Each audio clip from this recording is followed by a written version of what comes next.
ક્યાંય દેખાય તમને હેઠાઈ નો જોવા જડે. કુદરત તો અહીંયા કહેર બનીને જ વરસે છે. અમારે ખેડીમાં જ છે.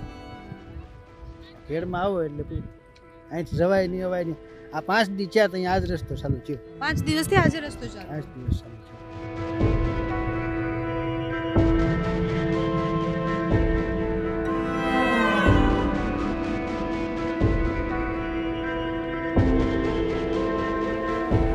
એટલે જુઓ કે ચારે બાજુ જોઈએ ત્યાં પાણી જ પાણી છે. આ કોઈ નદીના દ્રશ્ય છે જ નહીં, કારણ કે આખા ગેડ પંથકની આ સ્થિતિ છે. આખા ગેડ પંથકમાં આટલો બધો વરસાદ પડ્યો છે. હવે કોઈ તંત્ર કરે તો થાય, બાકી અહીં કોણ કરે? આ બધા અભણ માણસો, કોઈ કહે નહીં, કોઈ પૂછતું નથી.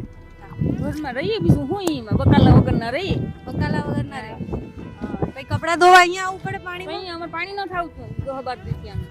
શું આ તો પાણી દર વર્ષ હોય. 10 વર્ષ આવીને આ બધું ખેતર ભરેલ હોય. 10 વર્ષથી આ તો જોવો જ છો તમે. પીવાનું ક્યાંથી લાવો? ભાઈવેથી ટાંકા નખવી. એટલે 100 રૂપિયાનો ટાંકો નાખી જાય રિક્ષા વાળો. અચ્છા, 100 રૂપિયાનું ખરીદીને લાવો પડે. હા.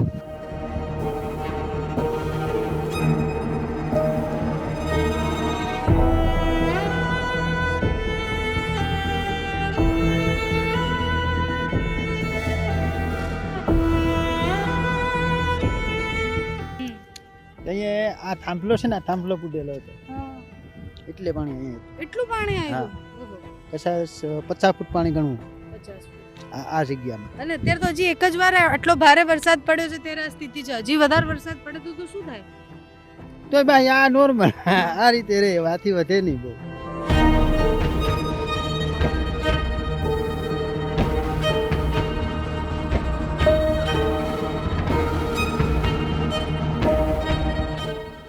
હા, રકાબી છે એક્ઝેક્ટલી. ગેડનું જે ભૌગોલિક સ્થિતિ છે ને, આ ખાલી ખુલ્યું રે, બાકી રકાબીમાં પાણી ભર્યું સા ભર્યો હોય બની ગયો. Yes exactly. કાકાએ કીધું એ બહુ સાચી વાત છે કે ગેડનું જે ભૌગોલિક સ્થિતિ છે ને રકાબી જેવી છે. એટલે આ બાજુથી નદીનું પાણી પણ એમની બાજુ આવે, ડેમનું પાણી પણ આવે અને વરસાદનું પાણી પણ આવે. એટલે જે રકાબીમાં વચ્ચેનો ભાગ ભરેલો હોય એવી રીતના ગેડના મોટા ભાગના જેટલા પણ ગામડાઓ છે એ ભરેલા હોય છે ને આ પાણી આટલું જ ભરાયેલું હોય છે. આમના માટે હવે નોર્મલ થઈ ગયું છે અમદાવાદ.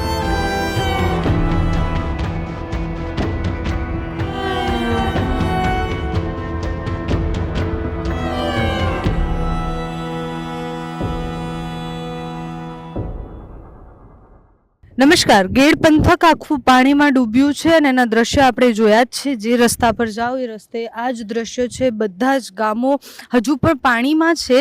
ચિંગરિયા ગામ પાસે અમે આવ્યા અને રસ્તા પર અમે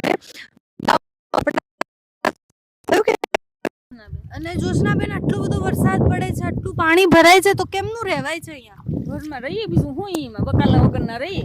બકાલા વગરના રહે. કઈ કપડાં ધોવા અહીંયા આવવું પડે પાણી. અહીંયા અમારે પાણી ન થાવતું 10-12 દી ત્યાં. 10-12 દિવસથી પાણી ન થાવતું. પીવાનું તો પછી ટાંકા નખવી લઈએ, વાપરવાનું પીવાનું ધોવાનું ક્યાંથી લાવો? ભાઈવેથી ટાંકા નખવી. એટલે 100 રૂપિયાનો ટાંકો નાખી જાય રિક્ષા વાળો. અચ્છા, 100 રૂપિયાનું ખરીદીને લાવો પડે. હા. લાઈટો આવી? હા, લાઈટ આવી. લાઈટ 12 દી થયા નહોતી, હમણાં આવી. બાકી તકલીફ બહુ પડતી હશે ને આટલું પાણી? તકલીફ તો બહુ જ પડે હો, ઠીકની. કેટલા વર્ષથી તમે રહો છો આ ગામમાં? અમે તો રહીએ ઘણા વર્ષો થઈ ગયા હો. ઘણા વર્ષો થયા. તો એક બાજુ જ્યારે વરસાદ પડે ત્યારે બધાને ખેડૂતોને એવું થાય કે હાઈશ વરસાદ પડે તો ખેતી સારી થશે, પણ તમારે તો એ પરિસ્થિતિ જ ખરાબ છે. ખેતર જ નહીં દેખાતા. અમારે ખેતર જ નથી દેખાતા. જો આમ ક્યાંય દેખાય તમને હેઠાઈ નો જોવા જડે. બેન તમારું શું નામ છે? કવિતાબેન. કવિતાબેન. અને કવિતાબેન આવી રીતના વરસાદ પડે એટલે રસ્તા પર કપડાં ધોવા આવી જાઓ? હા, પાણી નથી ને ઘરે પાણી નથી, મોટર નથી ઘરે. અરે નળ આવશે, ઓલા ઓનલાઈન નળ આવશે તો એ 8 દિવસને બનશે. નળ ક્યારે બનશે? 8-10 દી થયા બનશે. તો બધા આખા ગામની પરિસ્થિતિ આવી જ છે. આ ગામની આખા ગામે નથી, પછી કાંઈક અડધા ગામની છે મોટરું છે. અમારે ઘર મોટર જ નથી, તમારા ઘર મોટર નથી, બોરવેલ નથી, મોટર નથી. અચ્છા, તો જ્યારે આટલો બધો વરસાદ પડ્યો ત્યારે કેવી પરિસ્થિતિ હતી? કારણ કે મેં જે વિડીયોમાં જોયું તો આ બધા પાણીના વિડીયો જોયા, પણ ત્યાં ઘરમાં ને એમાં કંઈ નુકસાન થયું? કોઈ નુકસાન તો ક્યાંય નથી થયું, પણ આ વાંધો આવે. પાણી ન હોય અમારે. પાણી, લાઈટ, સર્વિસ તૂટી ગઈ હતી. અચ્છા, એટલે શું તૂટી ગયું છે? અચ્છા, લાઈટ પણ નથી. લાઈટ નહોતી 8-10 દિવસની. અમને 4-5 દિવસના આવી હતી. હમી કર્યા વાળા, બીજીબી વાળા.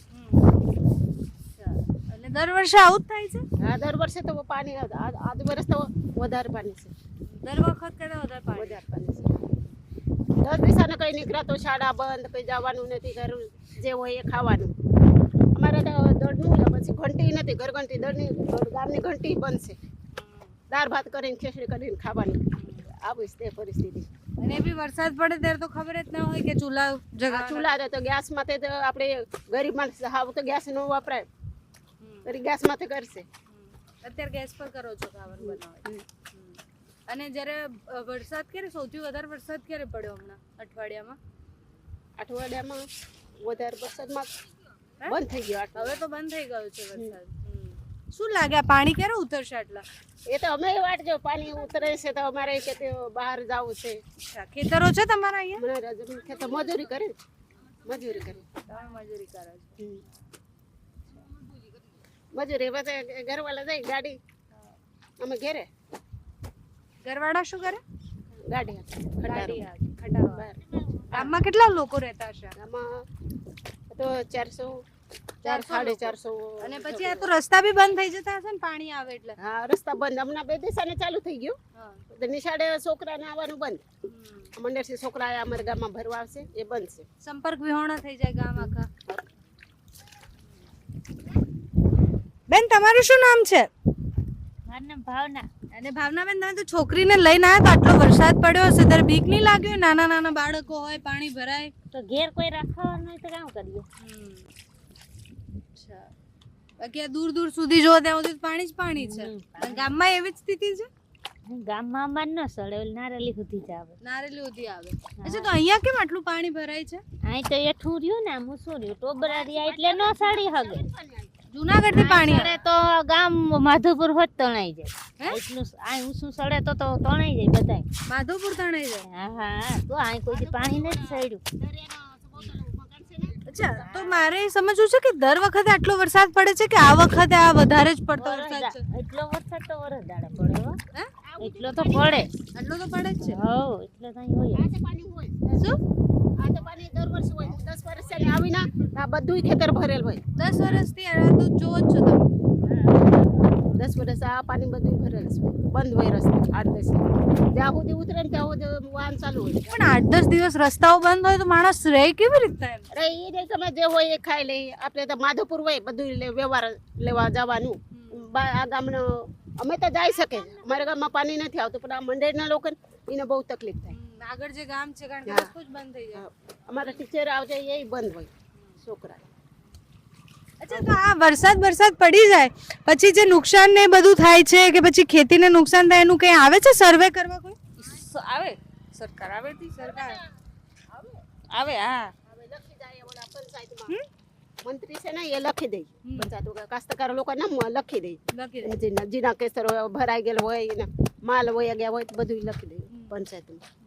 તો અત્યારે આ વખતે કઈ માલ ઢોર ને કોઈ નુકસાન થયું છે ગામમાં? ના ના, અમને તો કહેતા કે 2 માણસ ડૂબી ગયા. 2 માણસ ડૂબી ગયા? હા, છોકરા તણાઈ ગયા. એ મળી ગયા એ નથી ખબર, પણ ડૂબી તણાઈ ગયા એ ખબર છે. આમ સે જતા હતા આ રોડ છે. આ રોડ થી એટલે ઘરમાં પાણી ઘૂસી જ ગયા હશે? ઘરમાં તો બંને ઘૂસી ગયા, અમારા ગામમાં નથી ઘૂસી, આ તો ઘૂસી જ ગયા. એટલે જુઓ કે ચારે બાજુ જોઈએ ત્યાં પાણી જ પાણી છે. આ કોઈ નદીના દ્રશ્ય છે જ નહીં, કારણ કે આખા ગેડ પંથકની આ સ્થિતિ છે. આખા ગેડ પંથકમાં આટલો બધો વરસાદ પડ્યો છે. પુરુષો પણ છે, એમની સાથે પણ વાત કરીએ કે એ લોકોએ શું જોયું છે, કારણ કે આટલો વરસાદ પડે, આટલા વર્ષોથી અહીંયા રહેતા હશે. કાકા, કેટલા ટાઈમથી અહીંયા રહો છો આ વિસ્તારમાં? આ વિસ્તારમાં મારે 50 વર્ષ થયા. 50 વર્ષ થયા. ઓહો, તો 50 વર્ષમાં શું જોયું? આ જ સ્થિતિ હોય છે? આ સ્થિતિ આથી વધારે પણ ઓછી નહીં. પાણી તો જોવો પણ આમ દૂર દૂર પાણી હજી આ બાજુ તમે હજી મંડળની ગુલી બાજુ ગયા નથી, નકર તો બહુ જોરદાર પાણી હોય. હજી આ બાજુ પાણી જ છે. પાણી જ છે. હા, કુદરત તો અહીંયા કહેર બનીને જ વરસે છે. અમારા ખેડીમાં જ છે. ખેડમાં આવો એટલે અહીંથી જવાય નહીં, અવાય નહીં. આ 5 દી થયા તો અહીંયા આજ રસ્તો ચાલુ થયો. 5 દિવસથી આજે રસ્તો ચાલુ 5 દિવસ ચાલુ થયો. તમારું અહીંયા ખેતર વેતર ખરી? ખેતર અમારે 50 વીઘા જમીન.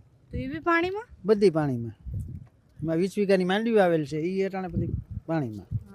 મગફળી વાવી છે ને? હા. 20 વીઘા. આ ઈ જા કારણ કાંઠી કે ના ખેતર તો દેખાતા જ નથી ક્યાંય. એ આમ જો એટલે કાંઠી છે ને થોડી થોડી ત્યાં હોય ઊંચું ઊંચું દેખાય ને ઈ ખેતરમાં છે પાણી વગરનું થોડું થોડું એમાં છે. બાકી આ બધા તો એ બધું પાણીમાં ગળકાવ.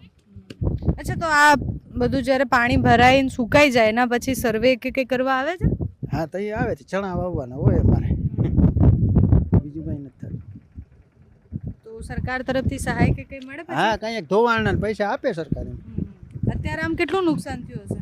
કારણ તો જો આ માંડવી કોઈ ગઈ હોય ને ઈ નુકસાની, બાકી તો આમાં વાવેતર થાય જ નહીં, ખબર જ છે. ઈ માંડવી નુકસાની મંડે. દર વર્ષે આટલું વરસાદ પડતો હોય તો આના માટે કંઈક તો કરવું જોઈએ કે નહીં? હવે કોઈ તંત્ર કરે તો થાય, બાકી આ કોણ કરે? આ બધા અભણ માણસો, કોઈ કંઈ કહે નહીં, કોઈ પૂછતું નથી. અહીં કેમનું મતલબ આવી રીતના આટલો બધો વરસાદ સતત પડે તો જીવન કેવું હોય અહીંયા, રહે કેવી રીતના લોકો પાણીની વસારે રહે. સૌ પ્રથમ તો હું આ જમાવટ ટીમને આભાર માનું કે અમારા ઘેર વિસ્તારની મુલાકાત લીધી. દેવાંશીબેન જોશીનો પણ આભાર માનું. અત્યારે જો આ પરિસ્થિતિ જે છે ને એ પાણીની માહોલ છે. 7 દિવસ રસ્તો બંધ હતો, કાં આપણે 7 દિવસ સંપર્ક કોઈને થયો એમ નહોતું. દવાખાનું કોઈ હોય બીમાર પડ્યું હોય તો ઓલી ટીમ આવે ને આપણે એ હોડી લઈને, કાલ આવી હતી પ્રમદી એનડીઆર ટીમ આવી હતી. અચ્છા, હોડી લઈને જ જવું પડે? હા હોડી લઈને જ જવાનું રહે. અને આવા કેટલા ગામ છે આજુબાજુના? આજુબાજુના એક મંડર છે, ઘોડાદર છે, કળશ, બગસરા, આ બધા ગામ છે. હરીમા, આમડા. હા, એટલે મેં જ્યાં સુધી વાંચ્યું ત્યાં સુધી ગેડના 100 જેટલા ગામડાઓ એવા છે જેની સ્થિતિ આવી છે. બાલા ગામ, એ બધા ટૂંકમાં અત્યારે અહીંથી ઉતરતા બધા ગામડા એ જ રીતના હોય. તો પણ આ પાણી ઓસરતા કેટલો સમય લાગે? આ રસ્તા ચાલુ થઈ જાય 7 દિવસમાં, વરસાદ બંધ થઈ જાય એટલે આ રસ્તા બધા ચાલુ થઈ જાય. પણ હજી બીજો વરસાદ પડે તો પાછું બંધ થઈ જાય. અચ્છા, તો ઘર વખરીને એને નુકસાન તો બહુ થતું હશે? હા, નુકસાન તો થાય. ગુસાણ વિસ્તારમાં ન થાય, નિશાણ વિસ્તારમાં હોય તો થોડી ઘણી નુકસાની થાય. એટલે ગામની અંદર પાણી નથી આવ્યા, જે બહારના છે પ્લોટોમાં જગ્યા એમાં પાણી આવી ગયા. એટલે કોઈ ઘર પણ આ રસ્તા બંધ થઈ જાય તો બધું અવર જવર જવા આવવાનું બંધ થઈ જાય. અવર જવર બંધ થઈ જાય ટોટલ. રસ્તા વરસાદ થાય અને ઉપરથી પાણીનું આવે તો રસ્તા વરહવર બધા બંધ થઈ જાય. તો પણ આ જમીનમાં હવે બીજું કઈ પાક ઉગાવવો હોય તો એ તો હજી સમય જોઈએ ને. હવે ચણા આવે ને જાય દિવાળી કરીને. દિવાળી છે? હા, દિવાળી કરીને ત્યાં સુધી કંઈ નહીં કરવાનું. આદત થઈ ગઈ ખેડૂતોને હવે આ પરિસ્થિતિની. અમારે તો કાંઈ નહીં જીવ, પછી ક્યાં જવાનું? અમે કોઈ અમારે પાછું પાણી કંઈ પાવાનું ન હોય આ જગ્યામાં. નિમ રામવલ પાકી એટલે દવા જ છાંટવાની, પછી પાણી કંઈ પાવાનું ન થાય. રામ ભરોસે જે થાય રામ ભરોસે થઈ જાય. એમાં અમારે સારું રહે. કોઈ વસ્તુ બીજી વાવી જ દેવાનું, પછી વાઢ લેવાનું, એ રીતનું અમારે પાક. તો ખેતરોની આવી હાલત જોઈને આમ ઓલું ના થાય કે ભાઈ આપણા આટલા સાચવેલા ખેતરોની આ સ્થિતિ? અમારા બાપ દાદાથી આમ વયું આવે તો હવે શું થાય? અટાણે અમારા બાપાએ જિંદગી કાઢી નાખી, એના બાપાએ કાઢી નાખી, બધા એ કાઢી ગયા તો અમારે વળી શું? અમારે કાઢીએ જ થાય ને, એવું છે. એટલે ગેડ પંથકના જેટલા મોટા ભાગના ગામડાઓ છે એની સ્થિતિ જ આ હોય છે, કારણ કે ગેડની જે ભૌગોલિક સ્થિતિ છે એ પણ એવી જ છે. કારણ કે ગેડમાં હા રકાબી છે, એક્ઝેક્ટલી ગેડનું જે ભૌગોલિક સ્થિતિ છે ને, આ કાંઠારી ખુલ્યું રહે, બાકી રકાબીમાં પાણી ભર્યું સા ભર્યું રહેવાનું.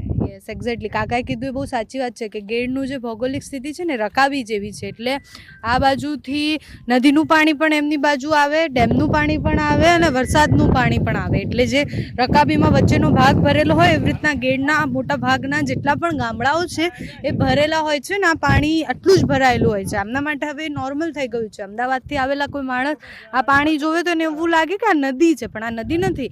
આ બધા વરસાદના ભરાયેલા પાણી છે ને ક્યારે ઉતરશે, ખેતરો ક્યારે ખાલી થશે, આ ખેડૂતો ફરીથી ક્યારે પાક લેશે કોઈને ખબર નથી. પણ અહીંયાના લોકો હવે એ વસ્તુની સાથે જીવતા શીખી ગયા છે. એમને એવું લાગે છે કે આ તો નોર્મલ છે અને આવું દર વર્ષે થાય જ છે. પણ આપણને સવાલ થાય છે કે દર વર્ષે થાય છે તો એના માટે કેમ કંઈ કરવામાં નથી આવતું?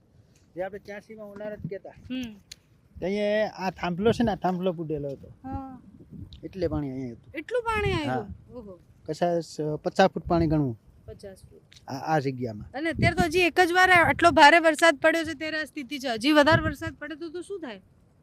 તો ભાઈ આ નોર્મલ આ રીતે રે, વાથી વધે નહીં બહુ. કાકા માટે તો આ નોર્મલ છે, આપણા માટે નોર્મલ નથી, કારણ કે આપણે પહેલી વાર આટલું પાણી જોઈએ છે.